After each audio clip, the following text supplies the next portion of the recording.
Bonjour à tous et à toutes. Aujourd'hui on se retrouve pour une nouvelle vidéo dans laquelle je vais vous présenter un matériel. Alors, le matériel que j'ai choisi de vous présenter aujourd'hui, ce sont les marqueurs raffinés.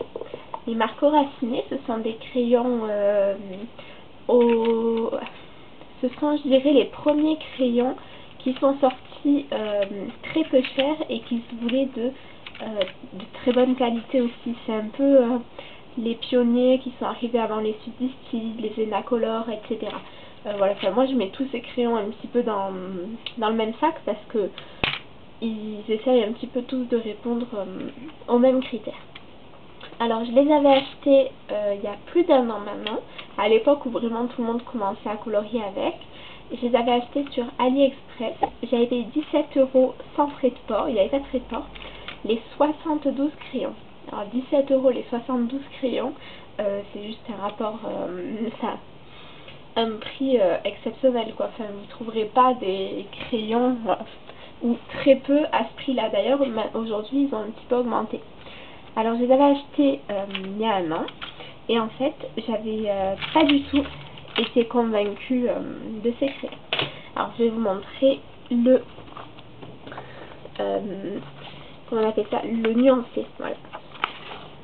Hop, j'ai fait mon petit nuancé parce que ça c'était je vous le rapproche pour que vous voyez mieux. C'était une des critiques qui avait été faite quand ces crayons étaient sortis. C'est qu'en fait, la couleur qu'on voit au bout n'est pas exactement la même que celle qui sort quand vous crayonnez avec. Donc pour ces crayons, on est vraiment obligé de faire un nuancé. C'est comme les crayons aquarellables, la couleur n'est pas réelle tant que vous n'avez pas de nuancé en fait. C'est pas comme des Prismacolor où vous n'avez pas besoin de nuancer parce que de toute façon, la couleur qui va sortir, c'est la couleur du crayon. Alors comme vous le voyez, ils sont quand même assez grands. Ils ont une taille plutôt bien. La mine, elle est assez épaisse. Ce ne sont pas des crayons qui vont se casser très facilement. Le seul crayon que j'ai qui se casse assez facilement, c'est celui-ci. Mais c'est tout simplement parce que je pense que ma mine est cassée dedans.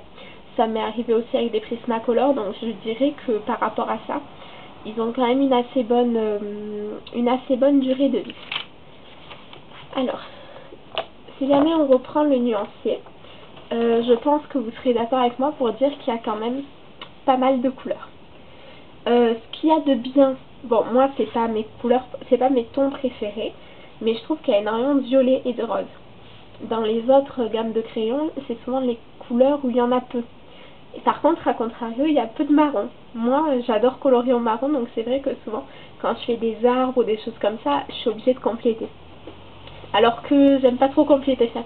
Je sais pas si vous êtes comme moi, il y a beaucoup de gens qui colorient, et quand ils colorient, ils marquent crayon de couleur d'hiver. Moi non, si je fais un coloriage Prismacolor, il sera entièrement faux Prismacolor. Si je le fais au marqueur raffiné, il sera entièrement faux marqueur raffiné. Tout simplement parce que je trouve que tous les crayons ne donnent pas du tout le même rendu. Et je pense que j'aurais du mal à faire un coloriage uniforme si j'utilisais plusieurs marques de crayons d'affilée. Alors ça c'est peut-être moi, hein, peut-être que vous n'êtes pas du tout comme ça, mais n'hésitez pas à me dire en commentaire si vous êtes puriste, il faut une gamme de crayons par coloriage, ou si vous aimez bien varier. Donc voilà, sinon il y a beaucoup de jaunes, il y a plusieurs verts. Alors les verts qu'il y a, c'est pas du tout des couleurs communes. Enfin, ça c'est vrai que j'aime beaucoup. Les couleurs qu'il y a dans ces crayons, on les retrouve pas dans les autres gammes de crayons que j'ai. Hein. Donc ça c'est vrai que j'étais plutôt contente. Bon après, en crayon de couleur sec, j'ai que ceux-là et les Prismacolor. Je reçois les polychromes demain. Je peux vous dire que je suis super impatiente. Mais du coup, je trouve que les couleurs qu'il y a dans ces crayons sont pas du tout les mêmes que dans les Prismacolor. Et ça, c'est vraiment top. Ensuite, comme je vous le disais, lorsque j'ai acheté ces crayons, j'ai fait un seul coloriage avec. C'était un coloriage qui était issu donc de Il était une fois, conte tendre et féerique, à colorier, 20 planches avaient taché. Alors j'avais fait avec celui de Cendrillon. Je vais vous le montrer. Et en fait, je sais pas pourquoi. En fait, j'avais fait celui de Cendrillon parce que je le trouvais pas spécialement joli. Et je m'étais dit que bon, même si jamais les crayons ne me plaisaient pas, c'était pas grave, quoi, j'aurais pas gâché un coloriage que j'aimais beaucoup. Et en fait, lorsque je l'ai fait, j'ai pas du tout été convaincue du résultat. Alors, il est entièrement blendé celui-là, de crayon, de coloriage. La seule zone que j'ai pas blendé, c'est l'intérieur de la chaussure. Je sais pas si ça se voit. Non, voilà, le rendu couleur est plutôt pas mal à la caméra. C'est assez fidèle. Donc voilà, j'avais fait ce coloriage. Et en fait, il m'avait pas du tout convaincu. J'avais trouvé les crayons nuls, etc. Alors aujourd'hui, quand je re-regarde ce coloriage, ben, je sais pas pourquoi est-ce que j'ai eu cette réaction, parce que je trouve que les couleurs sont plutôt pas mal, quoi. Ben, je pense que ce qui m'avait fait le sentiment, c'était le fait que les couleurs se soient pas bien mélangées à cet endroit-là. Mais c'est peut-être ma faute, c'est parce qu'à l'époque, je faisais des dégradés en 2 couleurs. Et du coup, quand on fait des dégradés avec seulement 2 couleurs, on a plus de mal à fondre la couleur l'une dans l'autre. Si j'avais choisi une 3e couleur, qui aurait été une couleur de transition entre les deux, je pense que ça aurait pas du tout fait cet effet. Mais en tout cas, je trouve que dans les détails, etc., aujourd'hui, je trouve que ce coloriage est plutôt pas mal. Après, c'est le dessin en lui-même déjà qui est pas très joli, donc voilà, j'ai fait ce que je pouvais. Mais c'est vrai qu'aujourd'hui, je trouve que les crayons, au final, m'avaient pas donné un rendu si terrible que ça. N'hésitez pas à me dire en commentaire comment vous trouvez, pas le dessin, juste vraiment les couleurs, parce que moi, je les trouve quand même super vives, etc. Donc vraiment, n'hésitez pas à me dire ce que vous en pensez. Donc voilà. Et récemment, il y a quelques mois, Célestine m'a dit: mais Myriam, pourquoi tu n'utilises jamais tes marques raffinées, etc. Et c'est vrai que je me suis dit qu'il serait peut-être temps de les retester. Parce que vu que j'avais fait qu'un seul coloriage avec, surtout vraiment ne faites pas comme moi. Faites au moins 2 ou 3 coloriages avec des crayons avant de donner un véritable avis. Ou alors vous laissez passer plusieurs mois et vous y revenez, parce que d'un coloriage à l'autre, on s'améliore. D'un mois à l'autre, on s'améliore. Enfin voilà, il y a plein de choses qui font que je colorie pas aujourd'hui de la même façon qu'il y a un an. Du coup, voilà. Et du coup, il y a quelques mois, j'ai repris ces crayons pour faire un coloriage dans le jardin secret. Un coloriage que vous avez beaucoup aimé sur Instagram. Et voilà, c'était celui-ci. Alors, ce coloriage est entièrement fait au marqueur raffiné, à l'exception du fond ici et du fond marin. Mais sinon, tout le reste, les galets, la grenouille, les poissons, les feuilles, que j'adore, comment j'ai fait mes feuilles ici d'ailleurs, les nénuphars, pardon, sont entièrement faites au marqueur raffiné. Et c'est vrai qu'en faisant ce coloriage, j'ai adoré utiliser les crayons. Alors pareil, il me semble que j'avais pratiquement tout blendé. Mais j'étais vraiment satisfaite du résultat, et quand j'ai vu qu'il vous avait beaucoup plu, ça m'a fait très plaisir. La seule chose que j'aime pas trop, c'est mon fond. Je pense que j'aurais dû mieux...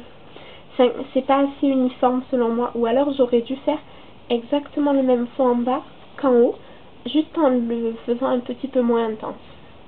Voilà, je sais pas. Alors le seul point négatif avec les crayons marqueur raffiné, c'est que si vous voulez faire un fond avec, vous allez avoir un peu de mal. Parce qu'à la base, je voulais faire mon fond au marqueur raffiné. Et je sais pas si on va le voir à la caméra. Je vais vous approcher un petit peu plus. Mais j'ai dû gommer parce qu'en fait, les couleurs ne se fondaient pas bien ensemble. Alors c'est possible que ça soit moi qui les ai plutôt mal utilisés. Hein. Je dis pas du tout le contraire. Mais c'est vrai que du coup, j'ai eu du mal. Donc j'ai préféré essayer de gommer et faire mon fond au pastel, parce que je voulais pas gâcher le coloriage que je trouvais très joli. Donc voilà, donc au final, ça c'est un coloriage que j'ai fait entièrement marqueur raffiné et que j'ai pris beaucoup de plaisir à faire. Ensuite, vu que j'ai pris beaucoup de plaisir à faire ce coloriage, je me suis lancée dans un autre que je n'ai pas encore fini. C'est une double page, donc il est plutôt long. Et voilà, c'est celui-ci. Alors je vais vous le montrer en approchant. C'est vrai que c'est compliqué.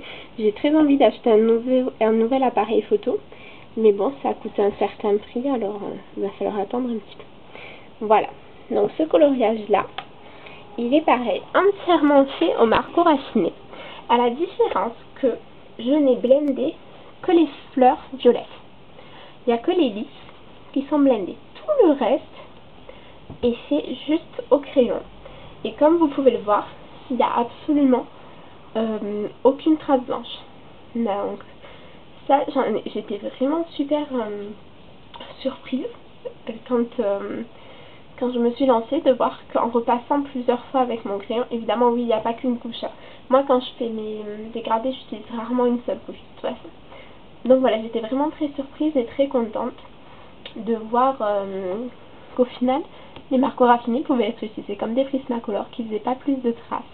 Après ils sont beaucoup plus secs par contre, mais du coup, vous les taillez moins souvent. Donc voilà, donc j'ai été vraiment très satisfaite de ces crayons. Et comme vous pouvez le voir, j'ai commencé à faire le livre. Et du coup, je vous propose de continuer à colorier les pages du livre ensemble pour vous montrer la façon dont j'utilise les marqueurs raffinés à sec. Alors, pour réaliser le livre, j'utilise 3 crayons différents. J'utilise le 571, le 502 et le 520. Alors, le 571 est ma couleur foncée, le 520 est ma couleur de transition et le 502 est ma couleur claire. Alors moi, je commence toujours par la couleur la plus claire. Alors, on va colorier cette petite zone-là. Avec la couleur la plus claire, je colorie toute la zone. Donc, on va le faire ensemble.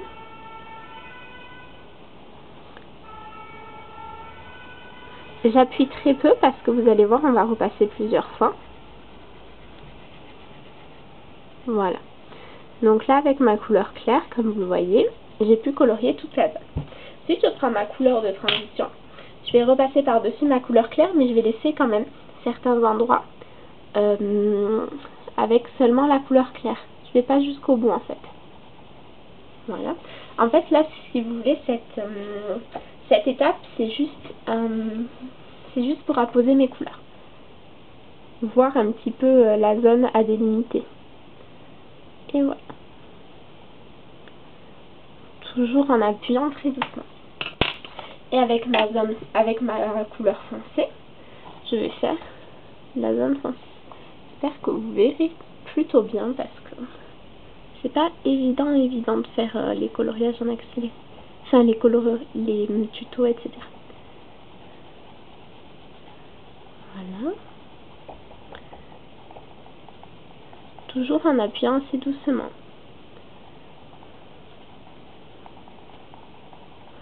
Voilà. Ensuite, je reprends ma couleur la plus claire et je fais la deuxième et en théorie, dernière couche.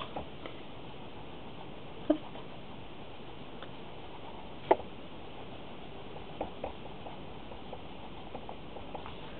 Voilà. Je repasse une autre zone avec la couleur de transition.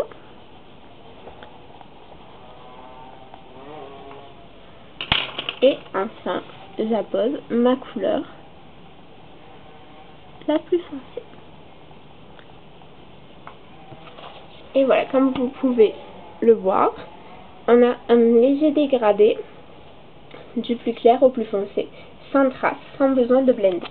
Je vais refaire juste un petit peu à cet endroit-là, parce que je trouve qu'avec le pied du lapin, on ne voit pas, je vous décale un petit peu, à cause du pied du lapin, ça va un petit peu couper notre dégradé. Donc je vais le refaire juste ici. Voilà, après vous voyez, je vais quand même assez vite, il n'y a pas besoin de... Faut pas y passer 3 heures non plus, quoi, parce qu'après, vous allez être un peu dégoûté de votre coloriage. Enfin, celui-là, par exemple, c'est vrai que quand on colorie, moi je trouve que colorier au crayon de couleur sec, c'est le plus long. C'est le plus long. C'est ce qui vous prend le plus de temps. Et du coup, c'est vrai que je suis pas très patiente. Et par exemple, là, sur ce colo, il y a, je pense, entre 6 et 8 heures de travail facilement. Il y en a peut-être beaucoup plus. Et du coup, c'est vrai que après, je l'ai totalement délaissé. Ah voilà, là déjà, vous voyez, on voit que c'est pas la même couleur. Mais c'est pas grave, je continue.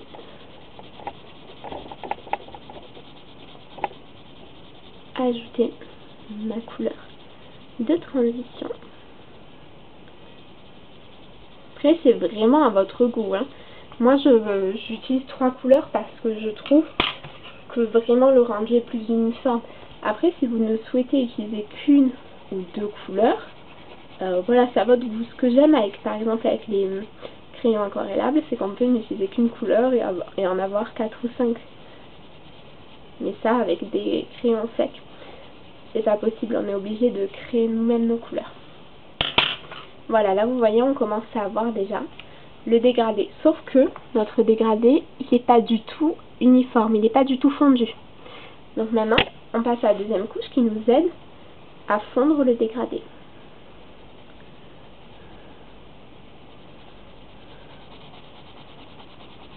Voilà. Surtout, n'hésitez pas à me dire si jamais il y a un matériel particulier que vous souhaitez que je présente sur la chaîne. Je vais vous faire une vidéo dimanche, je pense, avec tous les matériels que j'ai, que je ne vous ai pas encore présentés, pour que vous puissiez choisir. Je change, je prends la couleur de transition, pour que vous puissiez choisir, parce que c'est vrai qu'il y a, j'ai certains matériels qui sont vraiment très connus, qui ont déjà de nombreuses vidéos, et c'est pour ça que je vous les ai pas présentés. Par exemple les Prismacolor, je sais pas trop si jamais c'est intéressant. Si vous souhaitez ma version de présentation à moi, n'hésitez pas à me le dire, mais si jamais vous n'en avez pas besoin, parce qu'il y en a déjà, je sais pas combien sur YouTube, ça me dérange pas du tout. À l'inverse, il y a des matériels comme les Gelatos, le Decofoil, etc. qui sont peut-être moins connus pour l'instant et qui ont moins de tutos, etc. Donc, si vous souhaitez les voir en priorité, vous n'avez qu'à me le dire dans les commentaires. Et voilà, là, on a fini. Après, évidemment, je pense que je retravaillerai pour donner des petits effets d'ombre à certains endroits, etc. Mais je voulais vraiment vous montrer qu'avec les macros raffinés, on peut obtenir un joli dégradé sans blender, juste en utilisant plusieurs couleurs et plusieurs couches. Après, évidemment, vous pouvez ne pas vous prendre la tête et blender tout de suite. Le problème du blender, c'est qu'une fois que vous avez blendé, vous ne pouvez pas recolorier par-dessus. C'est-à-dire que là, ces feuilles, si jamais je trouvais que la couleur, ben en fait, elle me plaît pas, je la veux plus intense ou quoi. Vu qu'elles sont blendées, je peux pas. Alors que, par exemple, dans les roses, une fois que j'ai eu fini mon dégradé, j'ai eu envie de rajouter au centre une couleur vraiment plus peps. Ben j'ai pu parce qu'il n'y avait pas de blender. Donc c'est pour ça que je vous ai montré comment le faire sans blender. Après évidemment avec le blender c'est beaucoup plus rapide, vous avez moins de travail, etc. Mais à mon sens, le jeu n'en vaut pas la chandelle. Après voilà, on n'est pas pressé en général pour faire un coloriage, c'est un loisir, ça doit rester un plaisir, etc. Donc c'est aussi pour ça que je me mets pas la pression. Celui-là s'il est fini dans un mois, ben il sera fini dans un mois, je le reprends quand j'ai envie. Et voilà. Mais en tout cas, j'espère que ce petit tuto vous aura plu, ainsi que la présentation des crayons. Surtout n'hésitez pas à me dire en commentaire si la façon dont j'ai présenté les crayons, en vous montrant le nuancier, en vous montrant des colos que j'ai réalisés avec, et en vous faisant un petit tuto, vous a plu, ou est-ce que vous souhaiteriez voir d'autres choses dans les présentations, parce que c'est vrai que ça aussi je sais pas forcément ce qui vous plaît. Donc surtout n'hésitez pas à laisser un commentaire en me disant tout ça. N'hésitez pas à vous abonner à la chaîne si ce n'est pas encore fait, et à me dire quel matériel vous souhaiteriez voir